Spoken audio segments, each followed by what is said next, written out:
A gente continua falando sobre direito agora. No fim de agosto, o Supremo Tribunal Federal entendeu que as terceirizações irrestritas em empresas estão em acordo com a nova lei trabalhista. Ou seja, empresas podem contratar de forma terceirizada funcionários até mesmo para atividade fim. Este é o assunto do quadro Direito em Pauta de hoje.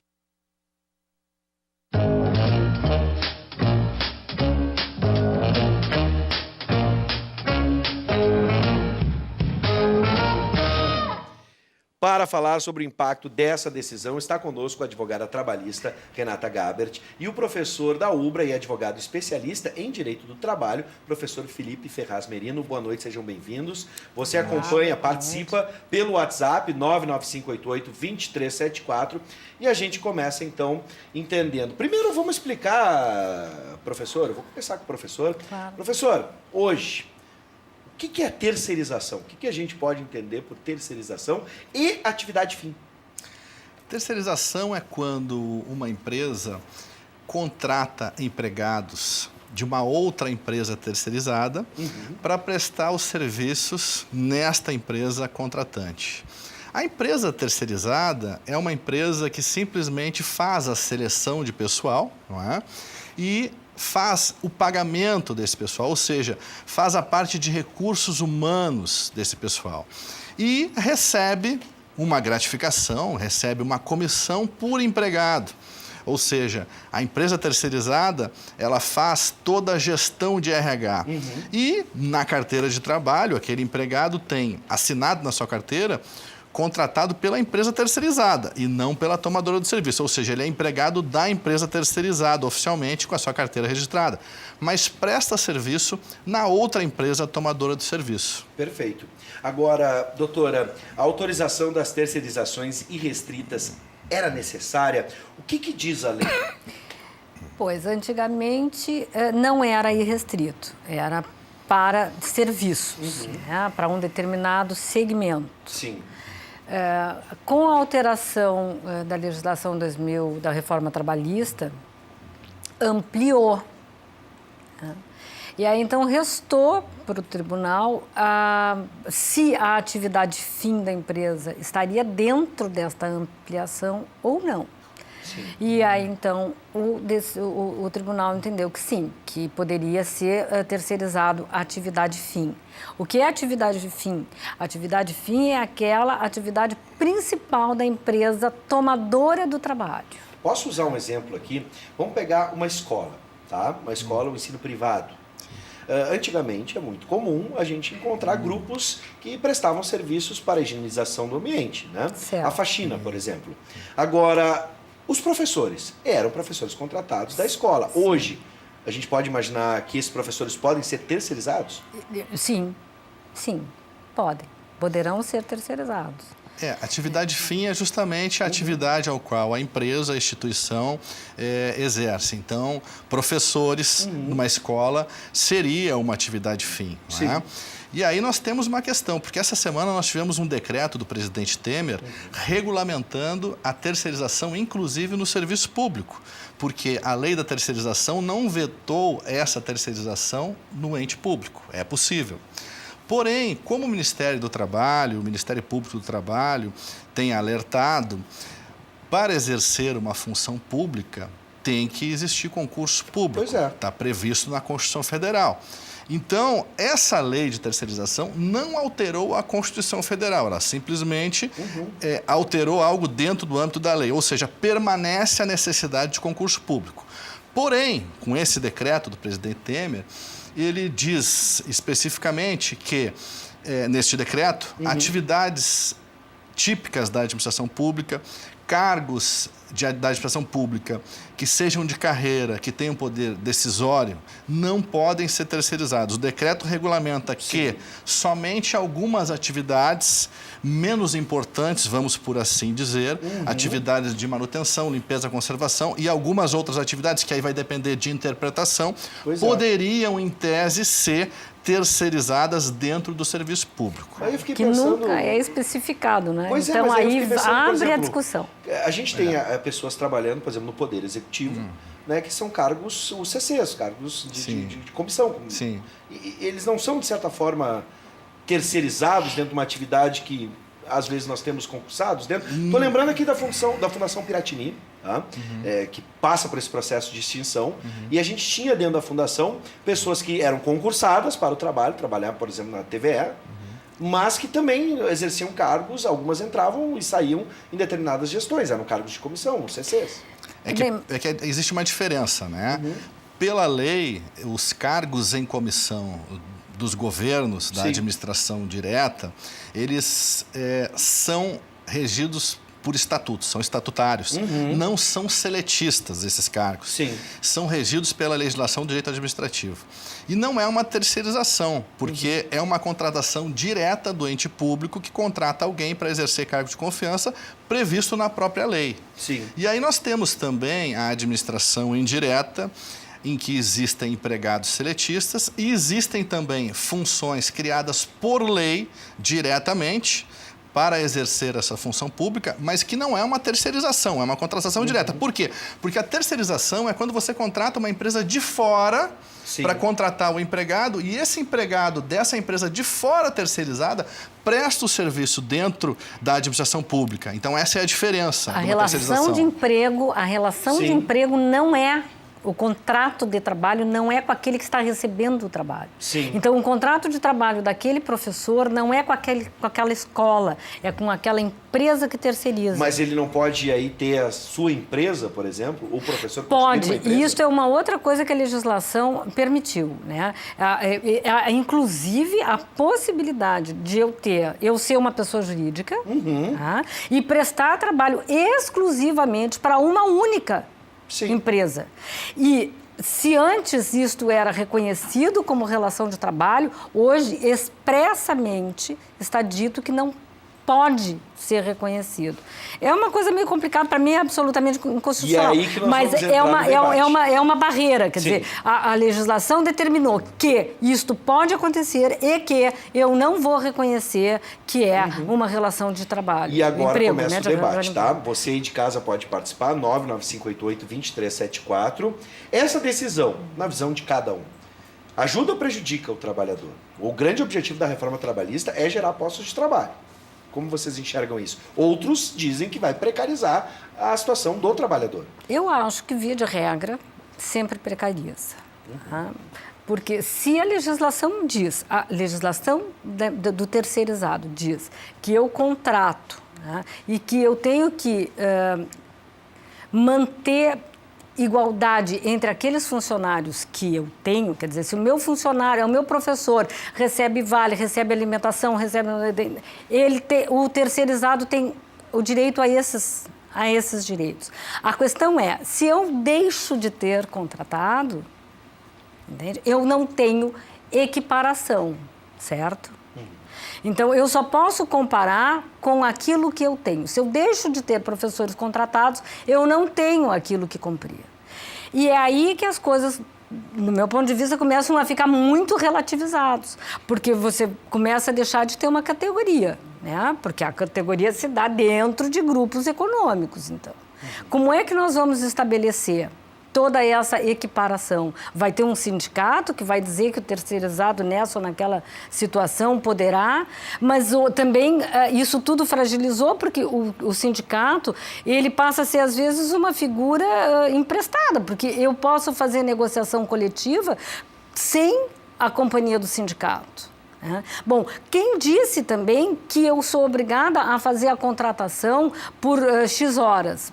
Por mensal, se nós temos a possibilidade de o trabalho ser eventual. Então, ele vai realmente ser contratado mensalista ou ele vai ser até pelo tempo que vai trabalhar? Quem vai reger isso aí é o contrato. É o contrato. Claro. Então, vai abrir postos de trabalho? Talvez. Esse posto de trabalho vai colocar a igualdade de condição, como a gente tem carteira assinada e salário fixo no final do mês, porque, veja, salário fixo ao final do mês é uma conquista da sociedade. Eu fico pensando, por exemplo, vou continuar no exemplo do professor, né? Porque tem questões bem peculiares. Janeiro e fevereiro, período de férias, né? Onde os professores continuam recebendo, fazem um encontro de classe, Como é que o senhor interpreta isso, professor? O senhor acha que pode fragilizar? Vamos lembrar primeiro que não se pode terceirizar a função pública de professores do setor público. Claro, né? Isso não foi importante. permitido, são só da empresa privada, vamos dizer assim. Né? Sim.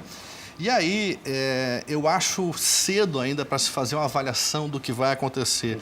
Eu sou muito moderado nessas coisas, então nós temos que esperar o mercado. Se dizia que com a reforma trabalhista ia ampliar o número de empregos. Hoje nós já estamos aí há quase um ano da reforma trabalhista e, na verdade, nós temos o inverso. Se diminuiu o número de empregos, não houve essa expectativa. Não se sabe o que vai acontecer exatamente com o serviço terceirizado. Vamos esperar.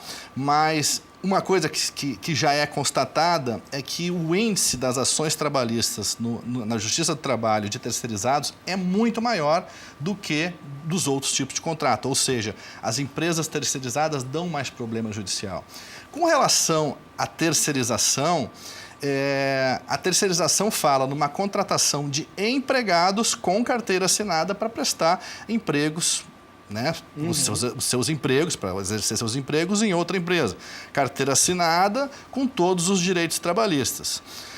Com relação ao enquadramento sindical, se aquela pessoa continua com direitos ou não, isso quem faz é o juiz do trabalho no processo. Então, ainda nós temos que aguardar a interpretação da jurisprudência trabalhista com a entrada da lei para verificar como o judiciário vai se comportar com isso.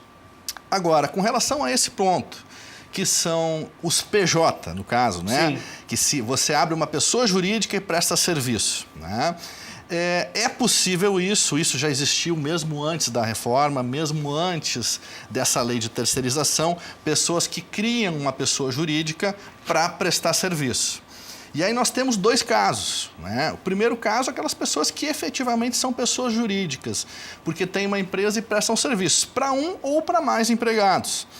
E nós, para um ou para mais empregadores, Sim. desculpe. Mas nós temos também aquele caso de situações que são mascaradas, ou seja, a pessoa efetivamente é empregado, tem subordinação, trabalha com todos os elementos de uma relação de emprego, com pessoalidade, remuneração, não eventualidade, né?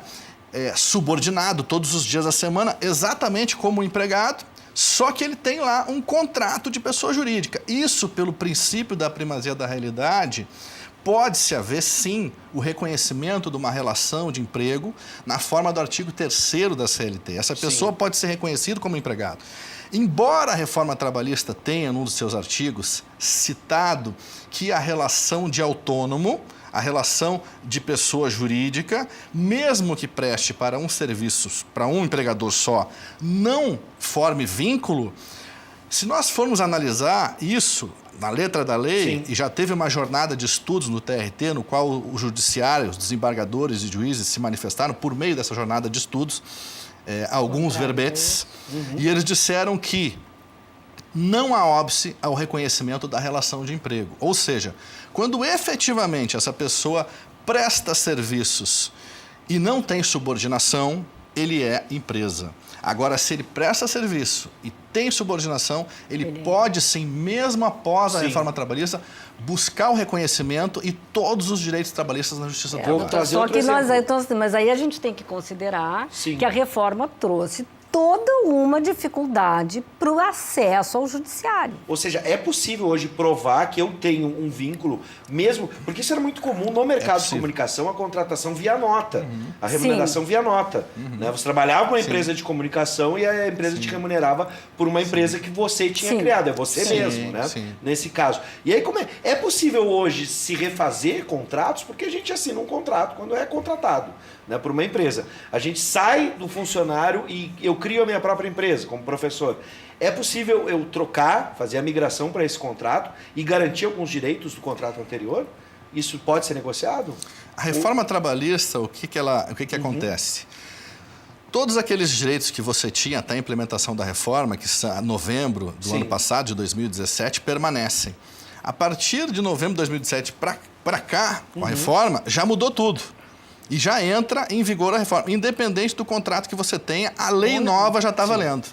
Agora tem uma questão que eu fiquei pensando assim, eu processar a mim mesmo é complicado, tá? Eu criei a minha empresa e não estou de acordo com... Te resta Pois entrar é. com uma ação de vínculo. A questão Claro. é que agora tu tens que entrar com uma ação de vínculo, tens que provar, tens que pagar custas sobre isto, Sim. porque antes não tinha, não é? Então, tem toda uma discussão processual que anteriormente não tinha e que dificulta, sim, o acesso. E eu vou dar outro do exemplo empregado. agora, que eu estou querendo entender, estou fazendo várias hipóteses aqui de coisas que vão acontecer na justiça a partir dessa nova reforma trabalhista e desse entendimento sobre a terceirização. Eu presto a central dos professores, né, que é contratada do colégio tal que contratou os professores de geografia, de blá blá blá blá. E aí, na hora, se eu me sentir prejudicado de alguma forma, quem eu processo? A central dos professores ou o colégio? Ou é possível também ter essa responsabilidade compartilhada entre os dois? Porque eu posso pedir assim, o meu local de trabalho não era bom. Aí o meu local de trabalho era o colégio. Mas existem direitos trabalhistas que eram referentes até a reforma entraria com processo contra os dois. Hoje, em tese, né, pode ser que sim, mas não há um entendimento. Nós não temos tempo de reforma para dizer Pois que o é. judiciário vai acatar. E, em princípio, pela letra fria da lei, Nós temos com várias o situações que estão para ser analisadas pelo STF, que é possível que seja declarada a inconstitucionalidade de pontos dessa lei da reforma trabalhista, mas que não foram julgados ainda. Essa questão da terceirização foi um dos pontos. E aí o Supremo disse que, olha, é permitida a terceirização na forma da lei. Mas vários outros pontos ainda vão ser discutidos, tanto pelo Judiciário Trabalhista, Tribunal Superior do Trabalho, quanto pelo STF. Então, na verdade, só daqui a 2, 3 anos que nós vamos ter um posicionamento mais uniforme dos tribunais. A própria terceirização, ainda que tenha sido reconhecida a possibilidade de que se dê na função fim da empresa, ela ainda não está publicada, porque eles estão modulando, né? Quer dizer, eles estão vendo assim, aonde regride, até quando, qual é a situação que vai caber, para ver se vai ser para todo mundo, ou se vai ser num determinado caso.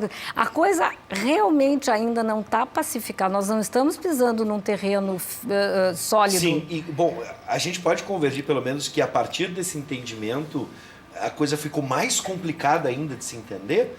Ou isso, de certa forma, veio para facilitar o processo, né, trabalhista, o processo jurídico trabalhista? Esse entendimento, ele complica ou... Eu acho que ele, nesse momento, ele dificulta as relações. Ainda mais do que a gente imagina. Esse entendimento da terceirização, Exatamente. tu diz, na verdade, ele valida a reforma só, apenas valida a reforma, dizendo que é possível a terceirização.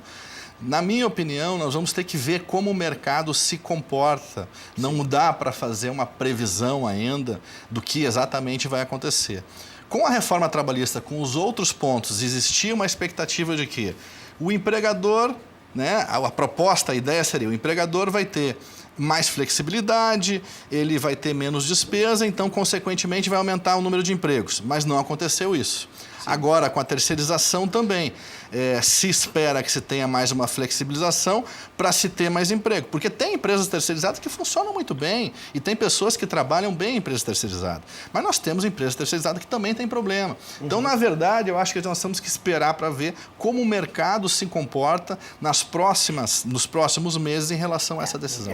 A legislação trouxe, né, para a empresa que terceiriza o pessoal uma escala de quantidade, capital social, número de funcionários e capital social é uma equivalência. O que me preocupa é que se a gente às vezes vai olhar a legislação, ela até nem parece tão ruim assim, entende? O problema é como as coisas acontecem no tempo, tá? Sim. Sem demonizar empregado e sem demonizar todos os empresários, a gente tem um sério problema de cumprimento de algumas questões desta relação. Né? Quer dizer, é um consenso de que o problema com o funcionário é que a folha é cara. Fizeram toda uma reforma, mas eles não mexeram, tecnicamente, nas incidências. Então, a folha continua sendo cara. Entende? Eu relativizei a contratação, talvez, mas a minha folha segue sendo cara. Então, eu mascarei as situações. Bom, junto com a reforma trabalhista, o governo Temer reduziu valores para o Ministério Público do Trabalho e para o Ministério do Trabalho na fiscalização das empresas. Então, se determinadas coisas podem acontecer, desde que bem fiscalizadas, mas eu retiro o dinheiro da fiscalização... Pois é. Bom, é aquela velha máxima do Brasil, né? Lei, ela existe. A gente tem que ver como vai ser a aplicação dessa lei, né?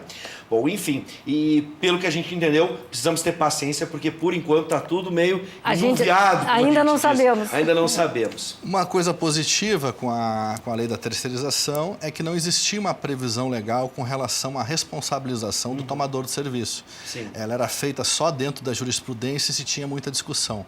Com a lei da terceirização, hoje o tomador de serviço é responsável subsidiário. Isso está previsto na lei. Então, esse é um ponto positivo, né? E essa regulamentação da terceirização no serviço público, que veio por um decreto federal, ela tem um ponto positivo também, que ela obriga os entes públicos a ter um sistema de fiscalização de cumprimento do pagamento mensal aos terceirizados, ou seja, não existia antes nada sistematizado.